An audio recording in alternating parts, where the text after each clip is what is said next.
বাইরে প্রচণ্ড বৃষ্টি হইতেছে, তবে আমি কোনো কাজ করতে পারতেছি না।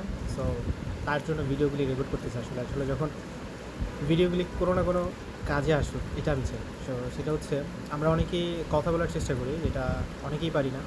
অনেকেই অনেক ধরনের অবস্ট্রাগল ফেস করি যখন আমরা কথা বলতে চাই। আসলে কথা বলাটাকে এতই কঠিন, নাকি আমরা বলতে চাই না, বা আমাদের মধ্যে কী জিনিসগুলি কাজ করে যার জন্য আমরা আসলে কথা বলতে পারি না।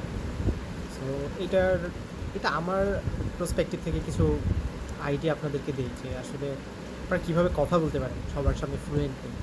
সো আই কন্ট্যাক্ট করে আপনারা কথা বলতে পারেন, বাট প্রথম অবস্থায় আপনারা কেউ পারবেন না, কারণ যেহেতু আপনারা কথা বলার অভ্যাসে নাই। সো এটা আপনাদের জন্য খুব টাফ হবে। সো এটার জন্য আপনারা একটা কাজ করতে পারেন, সেটা হচ্ছে বাসায় যদি আয়না বা এরকম ফোন থাকে, চেষ্টা করেন যে আয়নার সামনে গিয়ে বা ফোনের সামনে ভিডিও রেকর্ড করে কথা বলার জন্য। সো দেখবেন যে একটা কনফিডেন্ট পাবেন। আর কথা বলার জন্য টপিক বা কথা যে দরকার তেমন না, শুধু লাগে কনফিডেন্ট। শুধু মুখ দিয়ে আপনি যাই বলবেন, কনফিডেন্টের সাথে যদি বলতে পারেন, মানুষ সেটা শুনবে। তো আপনারাও তাই করবেন যদি ভালো করে কথা বলতে চান আসলে। আর যদি গুড স্পিকার হইতে চান, তাহলে তো অবশ্যই আপনার কথার মধ্যে শালীনতা আসতে হবে, ভালো ভালো ওয়ার্ড আসতে হবে, ভালো ভালো কথাগুলি আপনার মধ্যে থেকে আসতে হবে। আর এই জিনিসটা হচ্ছে আপনি চাইলে ইজিলি পারবেন না। সো এটার জন্য আপনাকে প্রচণ্ড বই পড়তে হবে, কারণ বইয়ের ভাষাগুলি যদি আপনি আপনার মুখের বলিতে প্রকাশ করতে পারেন, তাহলেই মানুষ শুনবে। আর অ্যাজ সিম্পল, আপনি যতগুলি আত্ম উন্নয়নমূলক বই আছে, জাস্ট পড়া শুরু করেন, দেখবেন যে আপনার মধ্যে অনেক আইডিয়া চলে আসছে কথা বলার জন্য। এখন আমি আপনাদেরকে কিছু বই সাজেস্ট করতে পারি, যেটা আপনি যদি পড়েন, তো মোটামুটি আপনার ভিতরে কিছু না কিছু আইডিয়া জাগবে কথা বলার জন্য। যেমন আমি লাস্ট কিছুদিন কয়েকটা বই পড়ছি, তো একাডেমিকের বাইরে, এটা হচ্ছে ইকিগাই একটা বই ছিল। মানে বইটা অসাধারণ। আমাদের জীবনে আসলে পারপাসটাই কি, আমরা আসলে আমাদের জীবনের পারপাসটাই প্রথম অবস্থায় খুঁজে পাই না। সো যে কারণে আছে আমরা বিভিন্ন জায়গায় বিভিন্নভাবে আসলে প্রথমে ধাক্কা খাই। দেন হচ্ছে যখন বুঝতে পারি যে না, আসলে আমার এই কাজটা করা উচিত ছিল, এই কাজটা আমি করিনি, দেন যখন আসলে আসল লাইনে আসি, তখন আসলে অনেকটা দেরি হয়। তবে আমার কাছে মনে হয় না যে লাইফের আসলে কোনো দেরি বা শুরু আছে। আপনি যখন থেকেই বুঝতে পারবেন, তখন থেকেই কাজটা স্টার্ট করেন, দেখবেন একটা সময় গিয়ে আপনি ফল পাবেন। সো ইকিগাই এমন একটা বই যেখানে হচ্ছে আপনার জীবনের উদ্দেশ্যটাকে আপনাকে বোঝাবে। আপনি কেন এই পৃথিবীতে বেঁচে আছেন, আপনি কিভাবে বাঁচবেন, কী নিয়ে বাঁচবেন। সো এই জিনিসগুলি ওখানে খুব সুন্দর করে ক্লারিফাই করা আছে।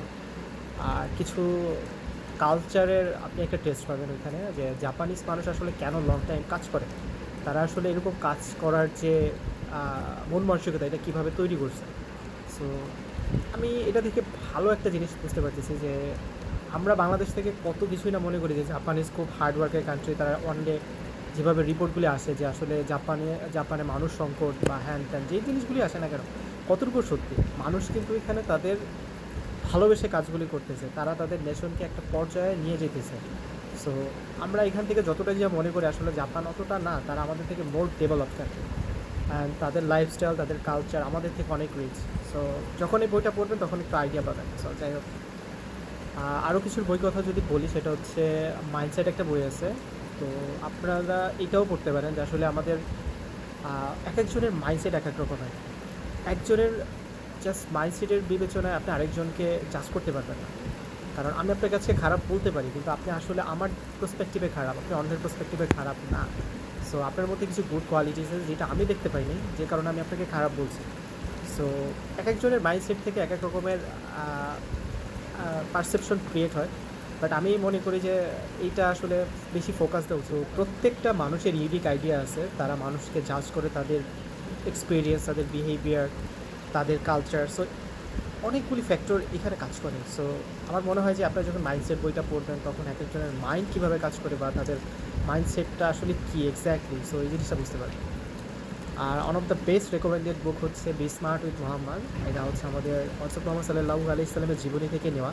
তিনি আসলে তার ছোট বয়স থেকে শেষ পর্যন্ত আসলে কী কাজগুলি করেছিলেন, কী কী সিদ্ধান্তগুলি নিয়েছেন, তার মধ্যে আসলে কোন গুণাবলীগুলি ছিল যেটা আমাদের ইয়াং যে যুব সমাজ আমরা আছি, বা আমরা যে ইয়াং পিপল আছি, তাদেরকে আসলে এই জিনিসটা কীভাবে হেল্প করতে পারে, এই বইটা পড়লে আপনার একটা প্রপার আইডিয়া পেয়ে যাবেন। সো বইটা পড়বেন অবশ্যই। এখানে অনেক জিনিস আছে যেটা আপনি মানে অন্যান্য বই বা অন্যান্য পুস্তক যেটা আছে, আপনি অনেক কিছু পাবেন, বাট এইরকম গোছানো, এরকম একসাথে পাওয়া জিনিসটা খুব রেয়ার।